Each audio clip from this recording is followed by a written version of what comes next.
Versículo de número 43.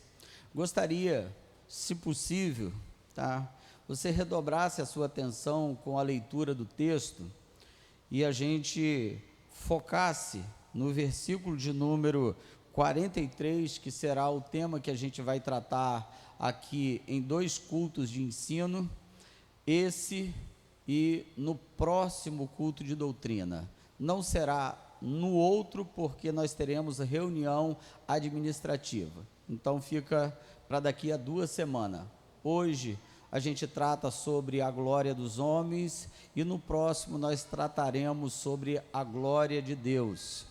E aí eu queria que vocês atentassem para o versículo de número 43. Porém, iniciaremos no versículo de número 37. Eu leio e a igreja acompanhe em leitura silenciosa. Vocês vão acompanhar a leitura comigo. Diz assim a partir do versículo de número 37. E ainda que tinha feito tantos sinais diante deles, não criam nele, para que se cumprisse a palavra do profeta Isaías, que diz: Senhor, quem creu na nossa pregação, e a quem foi revelado o braço do Senhor? Por isso não podiam crer. Então Isaías disse outra vez: cegou-lhe os olhos e endureceu-lhes o coração, a fim de que não vejam com os olhos e compreendam com o coração e se convertam e eu os cure. Isaías disse isso quando viu sua glória e falou deles. Contudo, até muito dos principais creram nele, mas não o confessavam por causa dos fariseus, para não serem expulsos da sinagoga. Versículo 43. Porque amavam mais a glória dos homens do que a glória de Deus. Amém? Podeis assentar. Toda vez que um versículo é bastante confrontador, parece que a gente tem dificuldade até de dizer amém, né? Porque a gente encerra no versículo 43, que diz que amavam mais a glória dos homens do que a glória de Deus, e aí a gente parece que tem dificuldade, mas o amém é pela leitura do texto, tá bom? Nunca se esqueça disso. Bom, meus irmãos, eu gostaria em pelo menos 40 minutos tratar isto aqui. Não será possível a gente discorrer todo o assunto hoje da glória dos homens. A gente faz uma introdução, mas a gente encerra a questão do assunto glória dos homens hoje, mesmo sendo uma breve fala sobre a glória dos homens, e na próxima terça-feira de culto de doutrina a gente já entra no assunto sobre a glória de Deus. É muito importante que eu comece tratando com a igreja do Senhor nesta noite sobre algumas coisas que permeiam o nosso coração.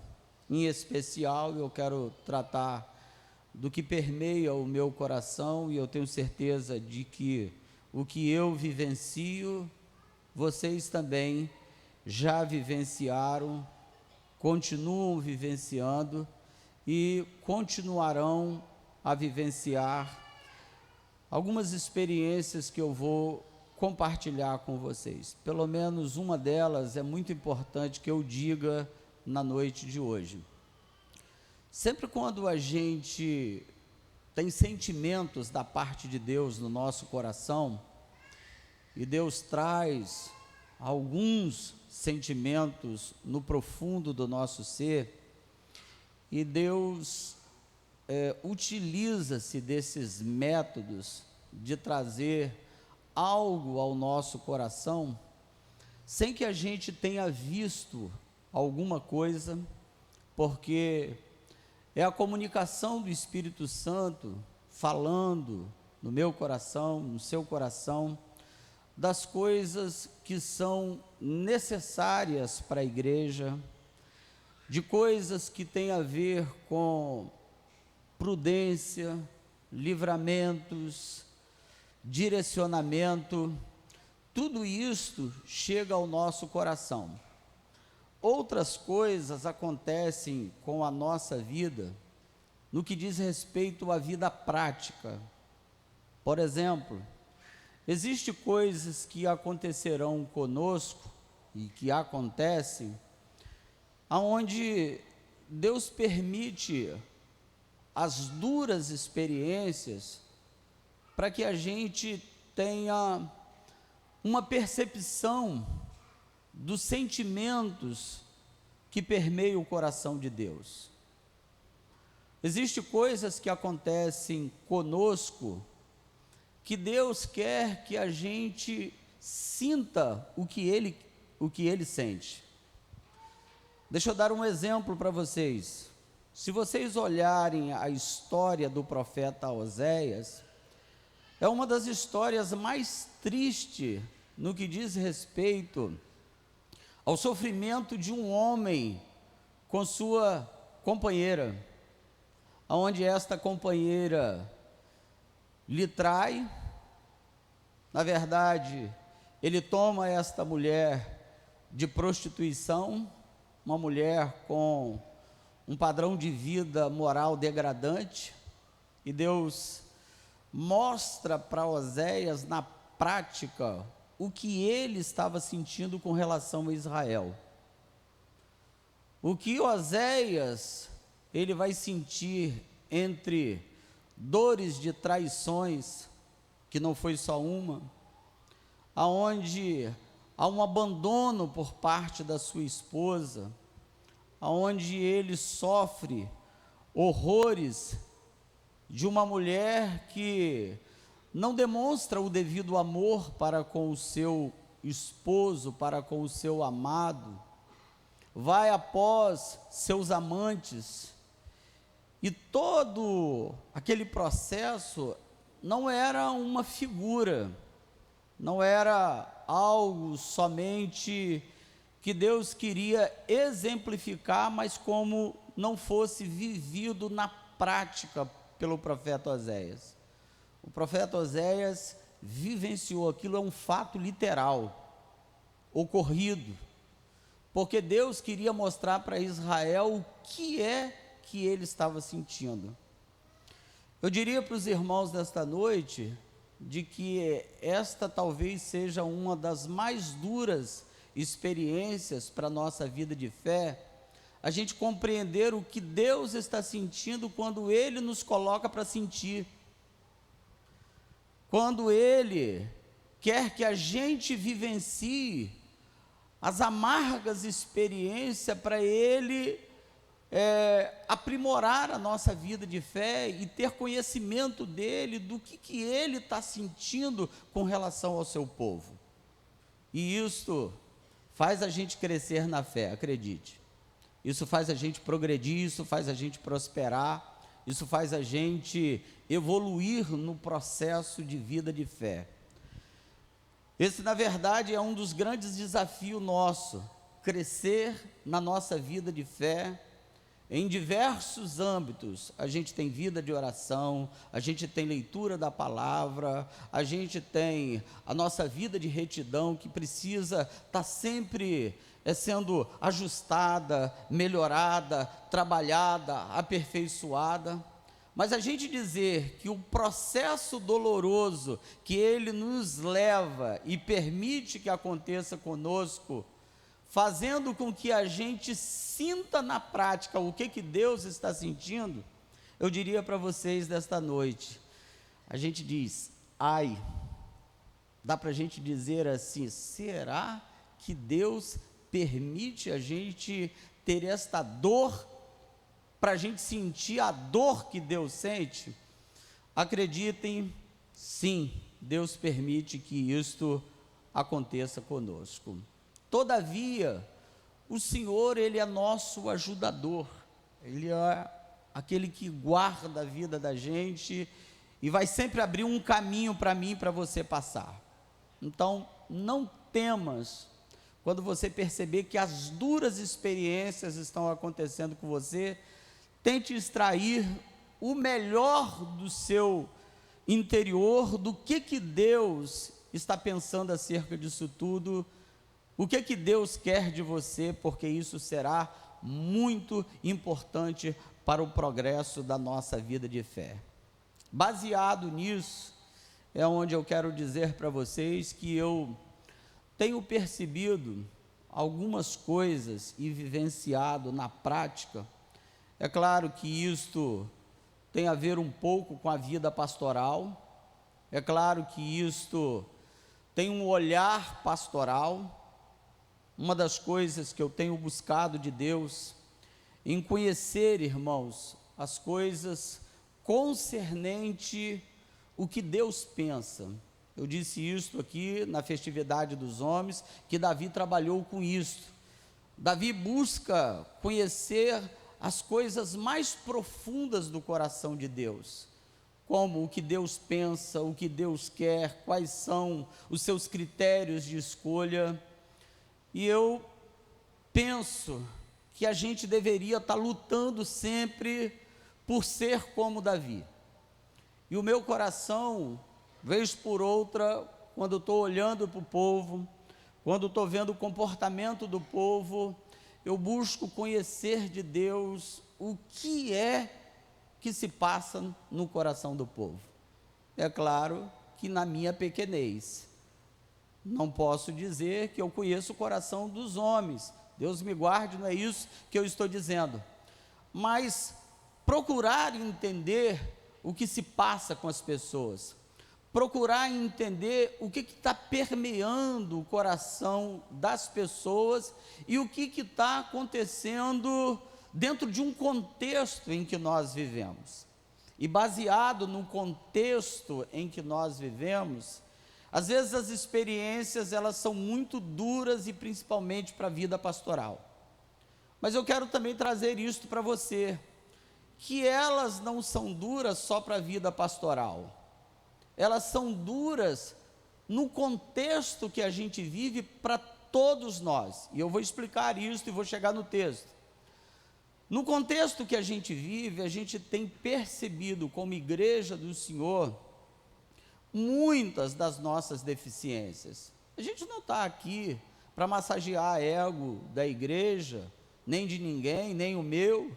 Mesmo eu sendo pastor da igreja, preciso entender que existe tamanhas fragilidades em nós, existem problemas que acontecem conosco, em que a gente precisa amadurecer, que a gente precisa melhorar, e que a gente precisa sair de um sistema, precisamos sair de problemas que estão acontecendo dentro deste processo religioso, e aí a gente fica esperando de Deus respostas, o que fazer, como atuar, como Ele quer que a gente haja, o que Ele quer que a gente fale. E aí eu tenho percebido, isto não é de hoje, isso não é da semana passada, isso tem queimado o meu coração, ardido o meu coração, isso tem mexido com o meu coração dentro do que eu tenho visto em nossas igrejas, até no nosso meio, tá? Isso tem sido um problema gravíssimo que nós temos vivido nesta atualidade. Eu vou perguntar para vocês, vocês vão responder sim ou não, e vocês têm total liberdade. Eu só gostaria de que vocês abrissem os lábios para dizer sim ou não, se as minhas convicções elas estão corretas ou não. Não fica acanhado por responder. Mas uma das coisas que me preocupa de fato é que dentro do nosso sistema religioso a gente tem corrido um grande risco de estar buscando mais a glória dos homens do que a glória de Deus. A gente tem presenciado de que a glória dos homens vem inundando a alma de muita gente dentro do contexto religioso. e eu vou tratar aqui com vocês aonde estão esses problemas, o que a gente precisa fazer, tá? Já dou uma dica para vocês, o que a gente precisa fazer é não se prender à glória dos homens e estar envolvido com a glória de Deus. Porque se a gente se envolver com a glória de Deus, irmãos, a gente vai entender que a glória dos homens é efêmera, é passageira, e de que isto não tem razão para a gente viver a nossa vida de fé buscando a glória dos homens. Então, eu estou trazendo uma introdução para vocês, perguntando para vocês nesta noite: nós temos presenciado que a glória dos homens também tem sido um problema em nossas igrejas? Sim ou não? Eu poderia perguntar a vocês, dizendo, aonde ela está se manifestando? Aonde que a gente consegue presenciar a glória dos homens? Como é que ela tem se manifestado no meio do povo de Deus? E eu quero tratar isso com vocês a partir do versículo 37 até o versículo de número 43. Eu fiz um recorte do versículo 37 até o versículo de número 43, porque ela é importantíssima para que a gente compreenda qual foi o comportamento do povo com relação a Jesus, no que diz respeito à preferência deles. Então o versículo de número 37 vai mostrar, irmãos, de que há um assunto aqui deste versículo de número 37 até o versículo de número 43, onde o texto mostra que muitos dos principais líderes religiosos daquela época, eles creram em Jesus. Observe que o assunto é que são os líderes religiosos. Quem são esses líderes religiosos? Eram os chefes das sinagogas, eram as pessoas que tinham a liderança dentre o povo, no que diz respeito ao assunto religioso. Era como se eu dissesse para vocês, para exemplificar, é como se entre o povo e os obreiros, os principais líderes, eles na verdade creram em Jesus, eles estavam crendo em Jesus, tá? Apenas para exemplificar isto para vocês, para mostrar que este assunto não está só entre o povo, está entre os líderes, entre os principais, eram os principais líderes, e eles creram em Jesus. E a pergunta é, será que eles creram de verdade? E eu posso dizer para vocês que eles creram de verdade, tá? Que verdade é essa, pastor? Eu vou explicar para vocês. O que diz respeito à crença, eles entenderam que Jesus era o Messias. Eles entenderam de que Jesus é o enviado de Deus, e eles creram de que Jesus, sendo o Messias, era o Salvador. Porém, existia um problema no comportamento desses que creram, e o texto vai responder, dizendo no versículo de número 39, porque o versículo de número 38 vai dizer que eles creram, mas se cumpre a palavra do profeta Isaías, tá? Esses homens creram, mas está se cumprindo a palavra do profeta Isaías. Eu não tenho tempo aqui de tratar tudo isso, porque senão eu vou perder o foco do assunto que eu quero tratar com vocês. Mas o versículo de número 39 diz que por isso não podiam crer. Então Isaías disse outra vez. Então tem um grupo aqui também que não crê. Uns estão crendo, outros não estão crendo. Mas lá no versículo de número 42, vai aparecer aqui no Data Show para vocês observarem, vai ficar mais fácil. O versículo de número 42, ele é muito confrontador, porque diz: contudo, Até muitos dos principais creram nele, mas não confessavam por causa de quem? Não confessavam por causa dos fariseus. Então observe que aqui há um dilema.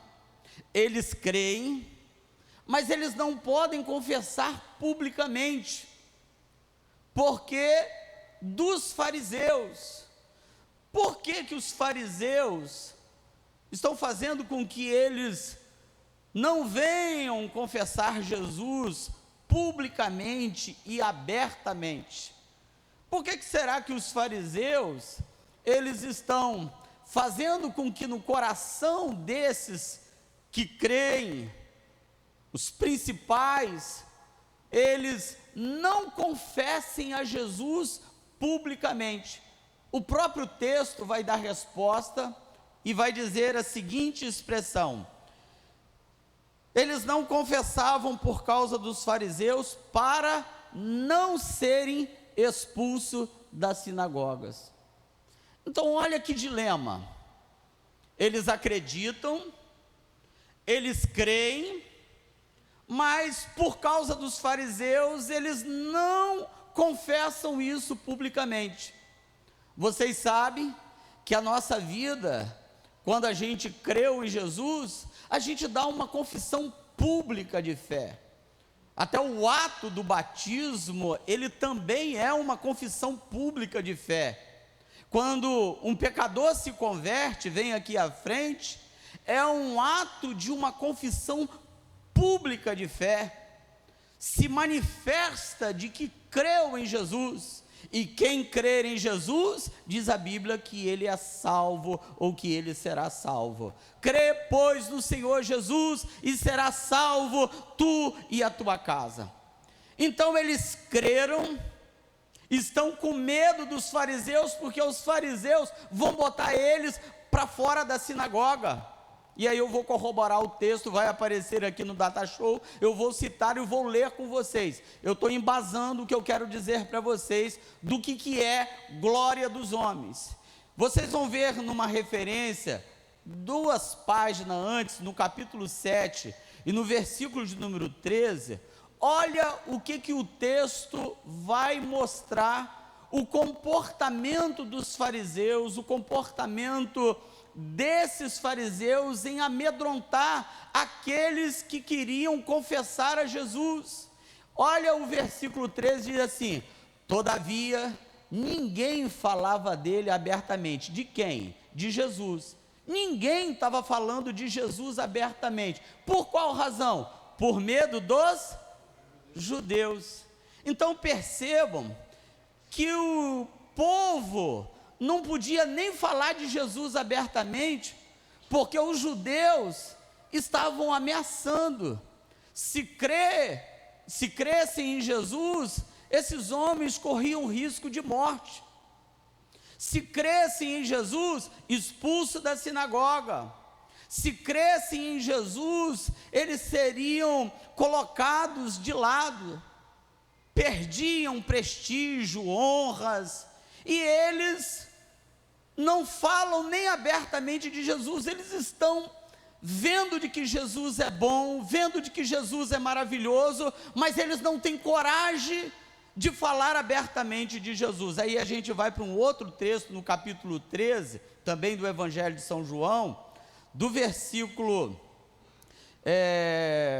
9 até o versículo de número 22, eu vou ler para vocês. Olha o que diz o Evangelho de São João, capítulo 13, do versículo 9 até o versículo de número 22.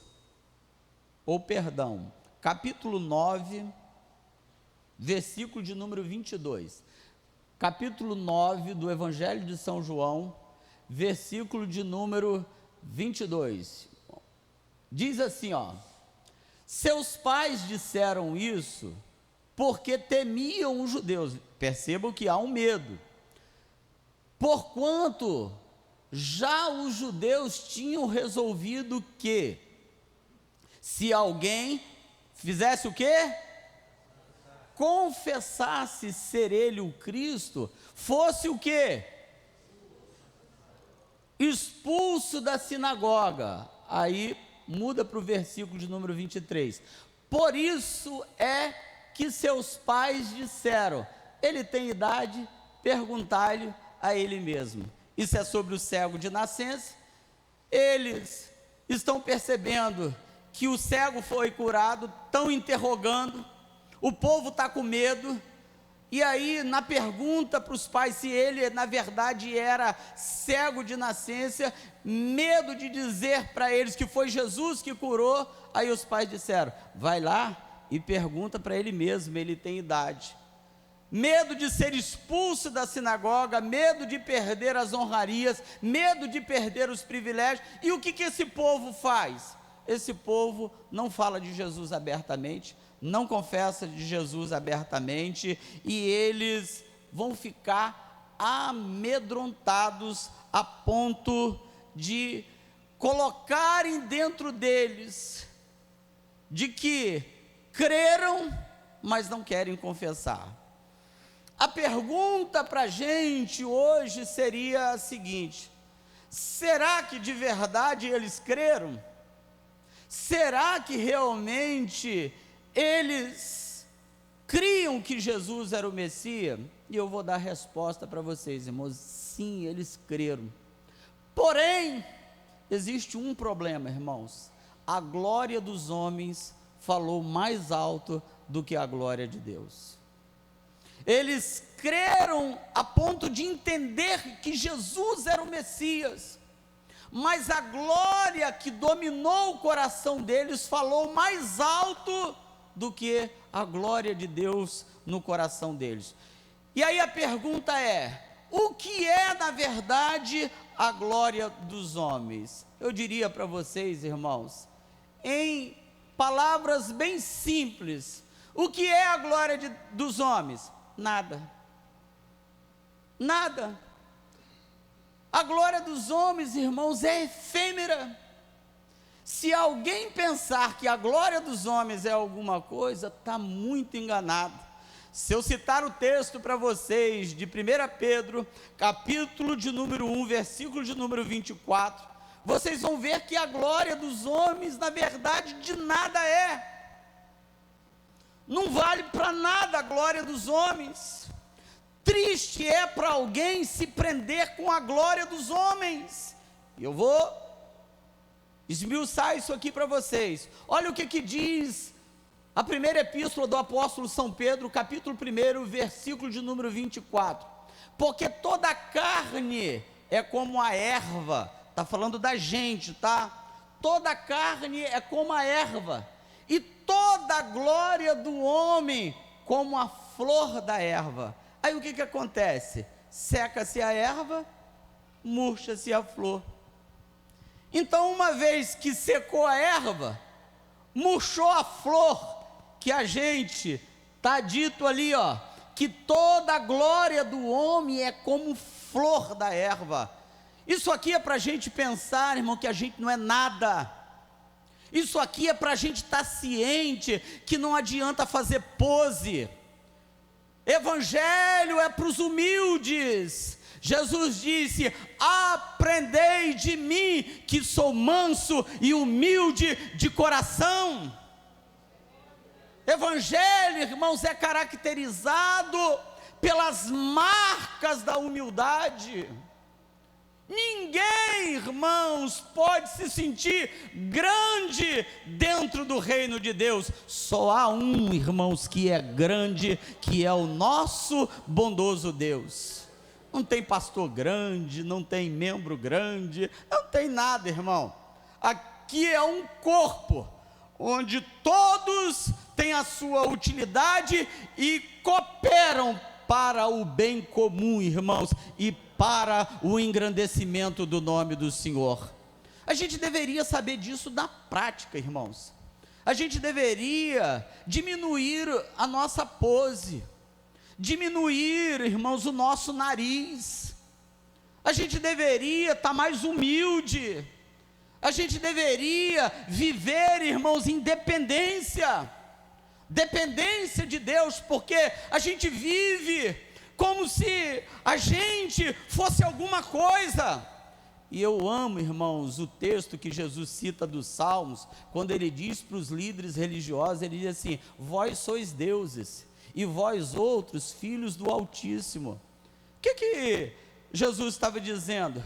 Que há um comportamento na vaidade humana, que o homem parece que quer se sentir como se fosse um Deus, e Jesus confronta os líderes religiosos dizendo: vós sois deuses, vocês se comportam como se fosse um Deus, como se fosse alguma coisa. Irmãos, a gente precisa entender de que nós somos pó, que a gente não é nada, irmãos, que a gente depende exclusivamente da glória de Deus sobre a nossa vida. Ai de nós, irmão, se a gente pensar que a gente é alguma coisa, irmão, ai de nós, coitado deste crente, pensando que é alguma coisa. E aqui eu queria dar um conselho para os irmãos, me permita aconselhá-los, como pastor. Eu acho que tem uma coisa que a gente mais deveria ler, é o livro de Eclesiastes. Olha lá o livro de Eclesiastes, irmãos, porque você vai ver que aquilo é um antídoto para o combate da vaidade humana. Tudo que você lê no livro de Eclesiastes, você vai ver vaidade de vaidade, tudo é vaidade, diz o pregador. É uma verdadeira, irmãos, literatura para combater, irmãos, a vaidade humana em todos os tempos.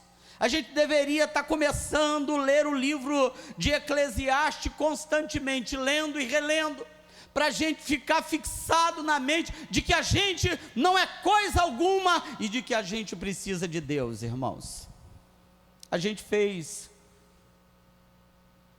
eu não sei se eu coloco um trato, um contrato, não sei se a gente fala uma aliança, mas como vocês queiram, o fato é de que nós temos uma aliança com Deus, irmãos, de que a gente se comprometeu com a glória de Deus e não com a glória dos homens.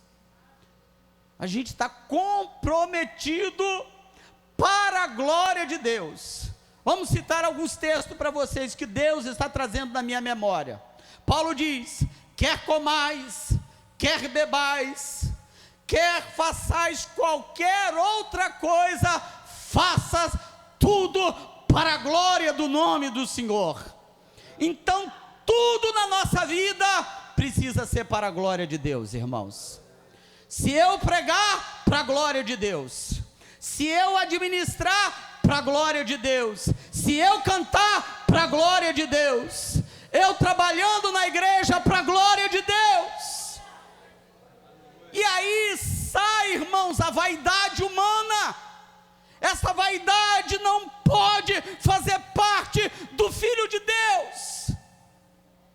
E eu tenho percebido, irmãos, e isso me causa uma dor, uma angústia no coração, porque a gente fica no meio de uma circunstância tão terrível, onde as pessoas estão correndo para serem aplaudidas, as pessoas estão correndo para que os holofotes estejam em torno dele, em torno dela.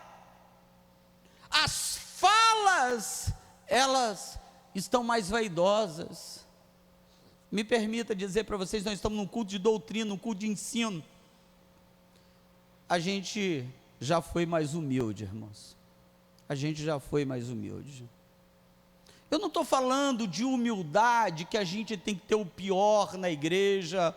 Eu não estou falando de humildade, aonde a gente trata as coisas sempre na inferioridade. Não, a gente pode ter o melhor, mas o melhor atribuindo a glória de Deus, dando a glória devida ao seu nome. Deixa eu citar esse texto aqui para vocês, irmãos. Precisa ser um lema da nossa vida. Salmo de número 103. Bendiz, ó minha alma, ao Senhor, e tudo que há em mim, bendiga o seu santo nome. Tudo em mim, tudo em você precisa ser para a glória de Deus, bem dizer o nome do Senhor. Parece que a gente tem vivido uma circunstância tão difícil em nossas igrejas, irmãos, que parece que as pessoas estão querendo mudar o texto, dizendo assim: bendiz, ó minha alma, refrigera, ó minha alma, e tudo que há em mim seja para a glória do meu nome. Parece que as pessoas estão tirando a glória que deveria ser devida a Deus, e eles querem colocar a glória para eles, irmãos. E eu queria dizer algo para vocês. Eu normalmente não costumo citar isso, irmãos, porque eu prefiro ficar com a palavra de Deus, e isso tem base no que eu vou falar, e está amparado nas Escrituras. Mas se vocês conhecerem um pouco de história secular, vocês conhecem Alexandre o Grande, e um imperador que conquistou o mundo quase todo. A grandeza do reinado de Alexandre o Grande foi tão exponencial, tão tremendo o reinado dele, irmãos, que ele teve tudo, conquistou tudo. E ele um dia disse uma frase que deveria ser o lema também de vida nossa. Ele diz assim: quando eu morrer, me coloque no caixão e coloque os meus 2 braços para fora. E aí perguntaram para Alexandre o Grande, depois dele ter conquistado tudo, que ele tinha tudo, por que os 2 braços dele deveria estar para fora do caixão? E ele disse: porque eu vim a este mundo e eu não trouxe nada, e eu não vou levar nada dele. E os braços e as mãos dele deveriam ficar para fora do caixão, como exemplo para todo mundo ver de que ninguém é nada. Salomão disse que do pó nós viemos e do pó nós retornaremos. E Paulo corrobora a palavra quando ele diz, escrevendo ao seu filho na fé Timóteo, dizendo que manifesto é de que nada trouxemos deste mundo para este mundo, e certo é de que nada levaremos dele. Irmãos, você não leva nada desta vida. Eu não vou levar nada desta vida. Você sabe que o título aqui de pastor, irmãos, eu não levo para a eternidade. Sentar aqui em cima de um púlpito, por favor, não me entendam mal, e principalmente os obreiros, isso aqui, irmãos, pode ser uma vaidade nossa, achar que sentar em cima do púlpito somos melhores do que a igreja, do que o povo. A gente senta aqui em cima, a responsabilidade é muito maior para quem está aqui em cima, para quem quer fazer a obra de Deus, para quem quer se entregar para Deus, para quem quer fazer compromisso com Deus. Ele sabe de que ele tem uma grande responsabilidade para ensinar, para orar pelo povo, para pedir bênçãos de Deus para o povo, para pedir misericórdia de Deus em favor do povo.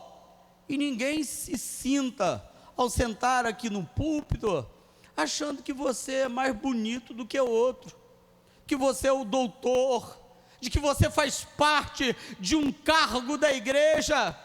Isso aqui é uma tremenda responsabilidade para quem assume um cargo da igreja, porque Deus confiando algo na sua mão para você fazer aquilo que Ele quer que você faça.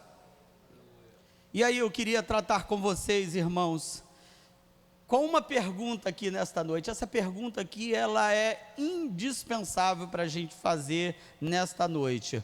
Bom, antes de fazer essa pergunta, eu também preciso informar para vocês, talvez se eu não conseguir entrar no assunto, eu continuo na glória dos homens na outra terça-feira ainda. Mas como igreja do Senhor, como é que a gente vai fazer com que nós cumpramos o nosso papel de conectar as pessoas do mundo com a igreja, fazer com que eles se convertam, se a igreja está embriagada com a vaidade, irmãos, da glória dos homens, com a pompa, com a honraria, Irmãos, só para que vocês tenham uma ideia, sei que está sendo gravado, as pessoas que passam aqui na igreja, só porque olham o belo templo, vocês já ouviram, sabe o que eles falam da gente? Ali naquela igreja, é igreja de rico. Vocês já ouviram isso? Sim ou não? Eles não conhecem a gente, eles não sabem quem a gente é, irmãos. Povo de Deus é povo humilde, é povo simples, mas só em ver o templo já acha que a gente é rico, porque isto é como se fosse um impedimento para eles entrarem aqui. Então, qual é o papel da igreja? A igreja se conectar com o ímpio, para mostrar que a gente prega o evangelho, que a gente segue Jesus, que Ele é o nosso referencial, e de que eles precisam conhecer a Jesus. Mas imagine se a gente é nariz empinado, imagine se a gente é orgulhoso, se você não fala com o seu vizinho, se você não dá bom dia para o seu vizinho,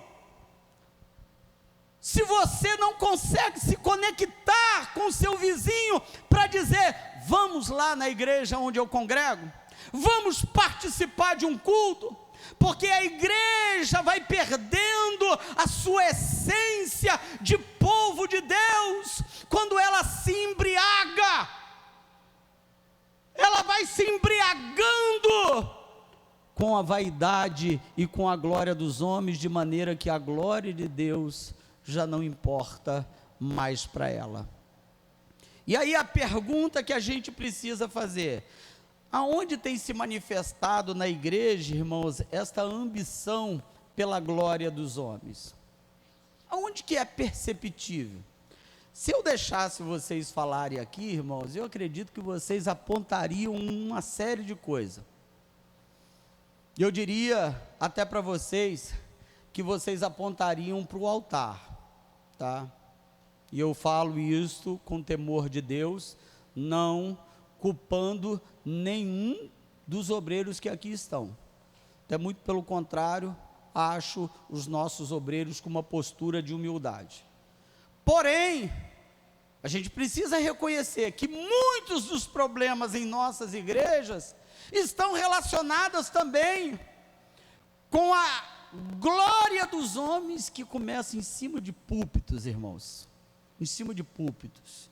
Isso dói, isso é terrível, e isso é o que eu tenho presenciado e visto, assim como vocês também têm visto. E eu vou voltar ao assunto que eu disse lá no começo. É por isso que Deus mexe com o nosso coração, quando a gente está incomodado com tamanha vaidade, com tamanho desejo pela honra, pela glória humana, pelos holofotes, pelas vaidades. Irmão, tem gente que para dar uma saudação na igreja, eu quero saudá-los, a voz até muda, eu quero saudá-los com a gloriosa, inerrante, e vai por aí, ele vai, e ele, aos diletos obreiros que estão na minha retaguarda, eu vim de viagem, passando pela Europa, preguei nos 5 continentes, e eu estive fazendo viagens, passei no mar aonde Paulo passou, e eu também preguei e sofri até naufrágios como ele. Saudação do homem, irmão. E sabe como é que a igreja fica? A igreja fica assim. A igreja fala assim: quem é esse homem? Eu ouvi esses dias na internet, eu fico meio bronqueado. Apresentaram um pastor, aí chamaram o pastor, não tinha mais título para dar para o homem. Eu não sei se vocês viram, falou: quero chamar o doutor, o fulano de tal, e aí deu o nome dele, e foi falando dos títulos dele, irmão, tenho vergonha disso. Mensagens, irmãos, que são mais com cunho da vaidade da apresentação, Não estou dizendo que a gente tem que ter um português de qualquer maneira, mas evangelho, irmãos, é de pessoas simples.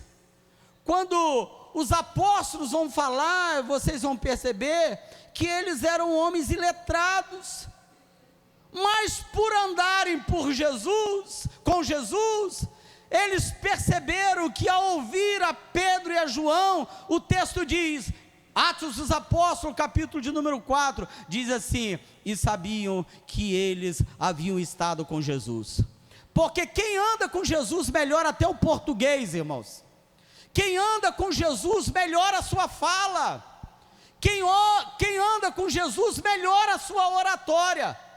Agora, melhorar a oratória é uma coisa, ser metido a besta é outro. Os homens metidos a besta, irmãos, me permita a expressão, parece muito grosseiro, tá? Umas coisas sem sentido para a gente. Irmãos, a igreja prefere a gente falando Jesus mas com graça de Deus, com poder de Deus, com vida de santidade, do que alguém metido subindo em cima do altar para querer apenas fazer uma apresentação. E aí eu queria dizer algumas coisas sobre a glória dos homens, aonde tem se manifestado dentro da igreja. Deixa eu dizer uma para vocês. Eu não sei se vocês vão me entender, mas uma das coisas que a glória dos homens tem invadido dentro da igreja é nas nossas imagens. E eu queria explicar isso aqui com cuidado, mas eu vou só falar esse item e vou continuar no próximo culto para eu não passar do tempo. Mas deixa eu falar das imagens. As imagens que eu me refiro, irmãos, vocês sabem que Jesus ensinou de que a gente nunca deva fazer a apresentação aonde a gente tem que ser visto. Isso é coisa de fariseu, irmãos. Só que todo mundo está vivendo uma época de que quer as imagens, ele ser aparecido, e Jesus ensinou, falou, olha, vocês não sejam como os fariseus, que eles vão nas praças, fazem prolongadas orações, porque o texto diz, porque eles querem ser vistos pelos homens. E aí há uma preocupação desta geração pelas imagens, pelos holofotes, as pessoas estão tão preocupadas de ser visto, e Jesus, irmãos, ele não ensina que a gente precisa ser visto.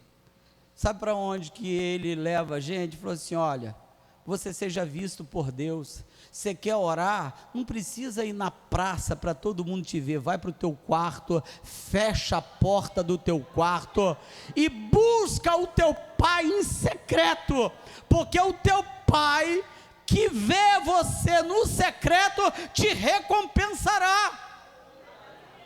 A gente está precisando, irmãos, de mais vivência no secreto do que as aparências das imagens. Deixa eu dar algumas coisas para vocês, irmãos, e eu quero pedir isso para vocês, irmãos, é um pedido do pastor. A gente vai fazer uma visita, aí nós temos que pedir para bater uma foto que estamos fazendo visita. Vai no hospital, mas tira foto para comprovar que você visitou o enfermo. Irmão, a gente não precisa disso. Foto que você pode tirar de recordação, mas para você postar em grupo, para você dizer que você foi a pessoa que fez a visita. Isso é coisa de fariseu, irmãos. Isso é coisa que não agrada a Deus. Parece que a gente está querendo ser visto por todo mundo. Parece que todo mundo tem que ver a gente bonito na foto, tá? Vai no presídio, tira foto lá com os presos, então. Vai lá para o presídio, tira lá a foto lá, você e o preso, tá? Duvido quem tira foto no presídio. Vai tirar foto no presídio. Mas a gente quer a foto lá na visita, a gente quer foto lá nos hospitais. E a gente, irmão, se não tomar cuidado, por favor, não se zangue com o pastor. Se não tomar cuidado, tem gente que não está gostando nem do que eu estou falando. De tão vaidoso que está, de tão embriagado pela vaidade, porque ele quer tirar a foto. E eu não estou falando da foto em cima, tira a foto que você quiser. Pode tirar a foto lá com família, pode tirar a foto aonde você quiser. Mas pera lá, tudo que a gente vai fazer agora, a gente tem que postar. Visitei o fulano no hospital. Eu no hospital. Tá? E aí vai. Eu e fulano na pizzaria. Eu e fulano com o pastor. Inclusive com o pastor vocês não tiram. Tá? Bom que na verdade a gente não está nisso. Tá? Mas isso não é a posição legal. E aí aonde que nós vamos com as questões em relação às imagens? Vocês não ficam zangados comigo, não, já vou encerrar, a gente vai continuar na próxima. Eu tenho um obreiro do campo nosso aqui, desculpa, tá, irmão, mas é do campo nosso. Aí ele faz um vídeo dizendo que ele está indo para o monte. Aí quando está lá no monte, eu estou aqui no monte da consagração, e eu estou te convidando para amanhã, a gente está no trabalho, e eu espero você. Irmãos, pergunta para vocês, se Jesus tivesse celular, será que Jesus estava postando uma selfie? Tá? O negócio está tão feio, irmãos, que agora fizeram, vocês aí, vocês sabem responder melhor. Eles fizeram um vídeo dizendo assim, se tivesse selfie no tempo bíblico, aí mostraram lá, Daniel e os leões atrás. Já viram isso?